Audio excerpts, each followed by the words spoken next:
My name's Gabrielle Rifkind. I want to first of all thank everyone for their presentations. I've both been deeply moved by them, but also stimulated with new thoughts. And the whole thing's been so beautifully curated, so thank you. My talk today is called From... Oh, hang on, I'm not going to have your picture. Oh, wait a minute. I knew... Oh, here we are. Oh, yeah. It's called From Conflict to Connection. And thank you, Johnny, for inviting me. It's very exciting for me to share my thoughts. Usually when I'm in a public space, I'm talking about things like, why do people fight? Or how to avoid war. Today, it is such a relief not to be talking about this, and a pleasure to talk about art, even if my title is From Conflict to Connection. We all live in a world of contradictory tensions, war and peace, love and hate, conflict and peace of mind, simplicity and complexion, a world where too much happens and not enough happens. Art has much to say to help us live in these paradoxes and to manage our conflicting emotions.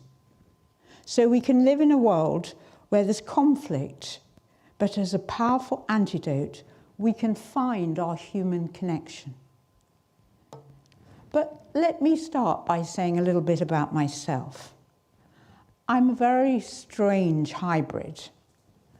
I work in international conflict resolution, and I have recently been working on the Russia-Ukraine war and now have returned to the Palestine-Israel conflict. My background, it is sequential. I actually started work as a probation officer.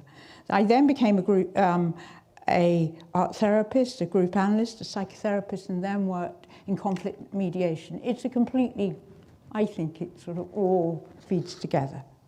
But my most powerful language is my visual language. It is my first language, and it permeates everything I do and think about. It's a space where I can be an iconoclast, where I can be anarchic, a space to splash out my thoughts before I organize them in the world outside. Although I spend a lot of my working life in international conflict resolution, I still work as a psychotherapist. I could not have done any of this without having found a private world, and a psychotherapist and an artist, in which to dream, to paint and make things. Up to a month a year, I hibernate away as a painter. Without this, I'm not sure I would have had the capacity to face some of the dark aspects of my work and some of the horrors which I'm exposed to as a result of war. This private space is where I regenerate and find my spirit of hope. And like Christopher, I've entered the world. I am using my own artwork to demonstrate this today. I'm not going to say we're being selfish.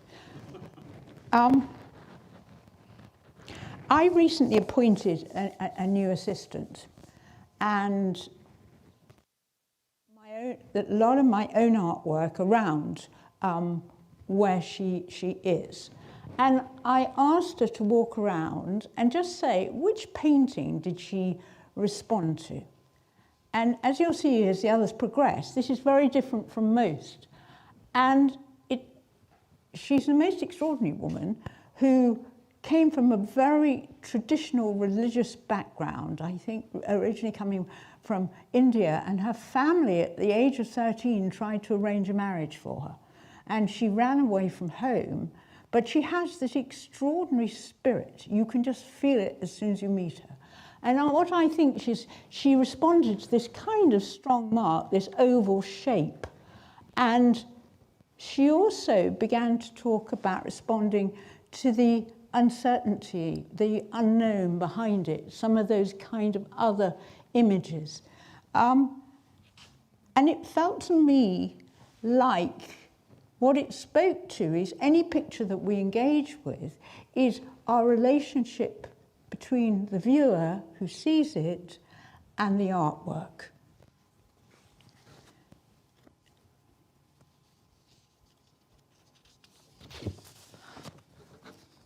So what is art and how does it work? And I don't feel very equipped to describe this compared with some of the other people in the room. But it can mean many things to different people. For some, it's about status, having a place in the world if you have a particular image on your wall.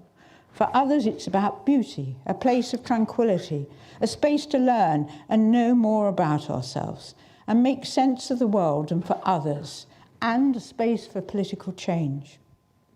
I particularly like what Jeanette Winterson, how she describes art. She says, art is a disturbance of what is, a reordering of existing material, an encounter with otherness.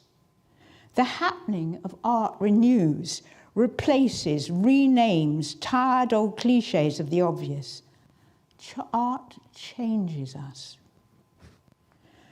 My own foray into the world of international conflict resolution has been an attempt to put together geopolitics and the psychology of human emotions, and how the issues of conflict and war are not only about power, but unresolved, deep historic disturbances, and the failure of human relationships to heal this. I'm not sure I would have had the courage to put these ideas together without the language of art and psychotherapy. It is so deeply embedded in my thought process, both in its terms of its power for disruption, but also for its capacity to heal. So I'm going to talk a little bit about psychotherapy. Psychotherapy is a powerful metaphor that can be applied in our understanding of art. It's about the relationship between the person in therapy and the therapist and what goes on between them. The relationship between the artist and the viewer are closely entwined. As in psychotherapy and its relationship between client and therapist, so is the painting a dialogue between the viewer and the painted, as illustrated in the exchange at the beginning between myself and my new employee. Art can become a space to reveal much to ourselves in our own personal inquiry, but it can also be a space to examine ourselves in the outside world. Art is not a monologue, it's a dialogue, not just between brush and canvas or form and material, but between two subjectivities, the artist and the viewer. Each brings something essential. It is this exchange in which something new can happen. I'm just going to briefly speak about one or two psychoanalytic concepts: projection, containment, and cognition, to help illustrate this. And to understand the depth of the emotional exchange, when we turn to the psychoanalytic concept, both in the analytic relationship and the relationship between viewer and artist. So there's the analytic concept of projection in the therapy relationship. And it's where the client projects some of the feelings into the therapist. And the work then becomes an exploration of this in search of increased self-knowledge. The viewer places some of their own emotions into the artwork, which can then say as much about ourselves as about the artwork. We relate to the artwork as if it's a palette of emotions. We might feel comforted, provoked, unsettled, or understood. In the act, we learn something new about ourselves. Containment. The art world holds all our feelings. Its structures give us boundaries to what otherwise might be too much for it. It allows us a process of overwhelming effect be distilled in a manageable form. The third concept is cognition. This becomes a space where we learn to transform the emotions into more conscious recognition, into a language in which we have access. The artist brings their inner world, and the viewer brings their own emotional history, conscious and unconscious, and there's an interaction between the two. What happens is not only in a rational space, but it's deeply emotional and affective. British psychoanalyst D.W. Winnicott gave us the concept of the transitional object, an object that exists in the space between self and others, between reality and imagination. Artwork functions in this space, an interaction between the artist and the viewer, and something shared. The canvas or the paper can be where different emotions can be externalized, held and transformed. Now, I'm going to illustrate this by some of my own work, and some of the things Johnny has said about this in the spirit of generosity.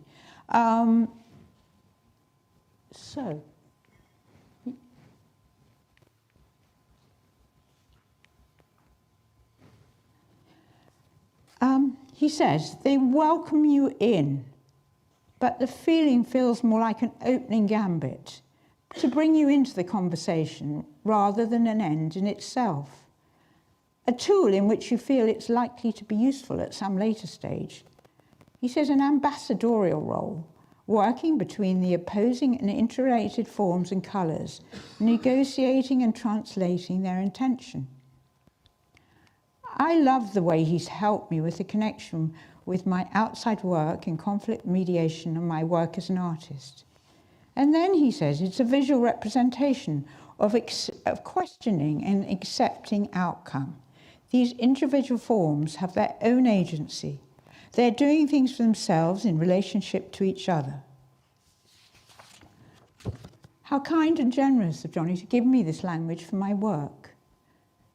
And returning to my own artwork, what have we got there? Okay. During lockdown, for many it was a dark time, but I was able to paint, which hugely helped me keep my sanity. I explored a series of paintings as to what it meant to be masked.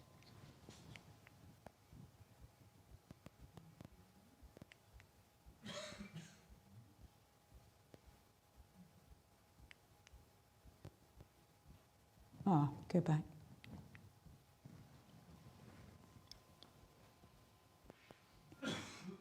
Were masks there to keep us safe, hidden, or to reveal ourselves? I became interested in the paradox of being masked and whether we would lose our human face or find security and safety behind our mask. Would we still be able to look at each other in the eyes through our masks, or would we turn away and lose our capacity to have human connection?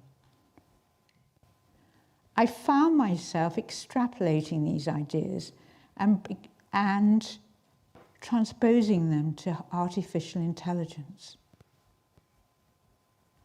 Would we lose our human face, our capacity to be interested in each other, and become more dehumanized robots?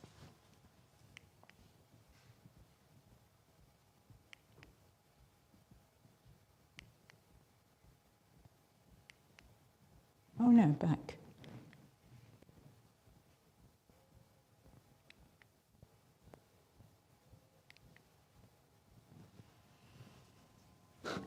This led me down a trail of wondering, with all the developments in AI, how would this affect us as human beings? Would we lose our humanity and all the things that connect us?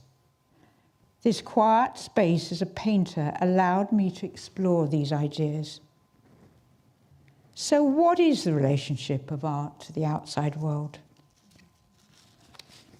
The world of art could not be more important today as it has the capacity to reveal and open our minds. As the world becomes more unsettled with all the problems we're now facing, with war, the environment, and the challenges of artificial intelligence, many of us have become more anxious and confused. Can art offer a space for reflection, an opening of the mind to some of the challenges we face in the future? Could our minds become more flexible and agile by the act of being engaged and exposed to more art? In these times of increased uncertainty and anxiety, some people's minds have become more hardened, more rigid, and more extreme in their thinking. We see this in the world in which we now live, with increased polarization and extremism, and our inability to listen to one another.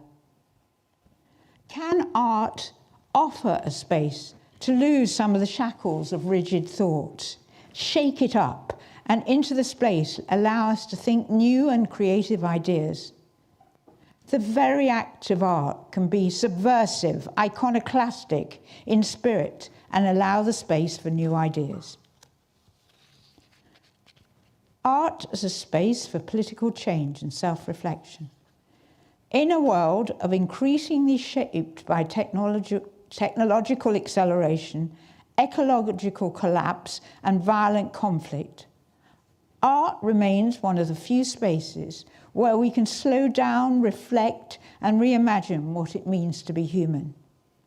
Through this mirror, we are invited to examine our complexity, what we care about, and sometimes our desire to stay in a world of delusion and not seeing. Can art open our mind and see this world as it is, and not as we want it to be, and in doing so offer us a vehicle to find ourselves more able to accommodate some of the huge changes we're facing? Can it also offer a space through which war and peace can be reimagined? Not by prescribing solutions, but by opening the space for imagining our differences and how we can live together without killing each other. In all these crises, the political potential of art lies in self-reflection, and then with what we do about this inner self-knowledge, we can allow us to discover, to make room for discover in ourselves the ability to make room for inner and outer conflict as a means of resisting authoritarian certainty. Art allows us to sit in the space of ambiguity and to manage complexity, to make the unthinkable thinkable. It gives shape to what is unspoken, unnamed, or unbearable. To imagine otherwise is already a radical act.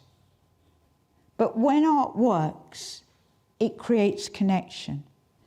It helps us feel we're not alone. It makes difference tolerable.